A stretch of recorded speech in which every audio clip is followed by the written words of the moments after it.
ба шида ба ҷашни иди наврӯз дар ноҳияи восеъ бо пешниҳоди мақомоти иҷроияи ҳокимияти давлатии ноҳия ва дастгирии соҳибкори инфиродӣ Далер Гулов маркази тиҷоратӣ ва хизматрасонии дарё кушода шуд. Марказ дар шафати шоҳроҳи Душанбе Кӯлов воқеъ буда аз нуқтаҳои хизматрасонӣ иборат мебошад.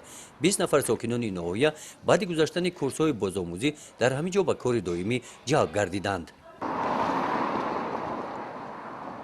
кормандони шӯъбаи вазорати корҳои дохилӣ дар ноҳияи восеъ дар ин рӯз барои дастгирии муассисаҳои будубоши доимӣ ва томбахшии кӯдакони имконияташон маҳдуд ба маркази будубоши рӯзонаи Ситора маводҳои ғизоӣ оварданд.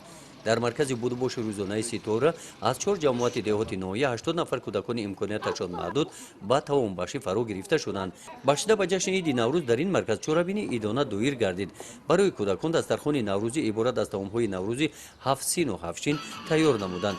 бахшида ба наврӯз кӯдакон шеру суруд тайёр намуда назди волидон ва меҳмонон қироат намуданд. бахшида ба иди наврӯз дар муассисаҳои таҳсилоти томактабии ноҳия ҳам чорабиниҳои идона доир гардиданд. тарбиятгирандагони муассисаи таҳсилоти томактабии рақами 1 бо сару либоси миллӣ ва сурудҳо дар васфи баҳор ва наврӯз ва дигар анъанаҳои наврӯзӣ иди наврӯзро ҷашн гирифтанд. дар ин муассиса 120 нафар кӯдакон ба таълиму тарбия фаро гирифта шуданд. мураббияҳо 26 нафар ҳастанд. бахшида ба иди наврӯз хони наврӯзиро иборат аз таомҳои наврӯзӣ онҳо тайёр намуданд. аз рафти чорабинӣ муносибати кӯдакон ба ҷашнвора ва қироати шеърҳо аён мегардад ки ба анъанаҳои ниёгонамон кӯдакон таваҷҷӯҳи калон пайдо намуданд. гузориши хоҷа Назриев, Худойназар Зуҳуров аз ноҳияи восеъ барои барномаи иттилооти Навид.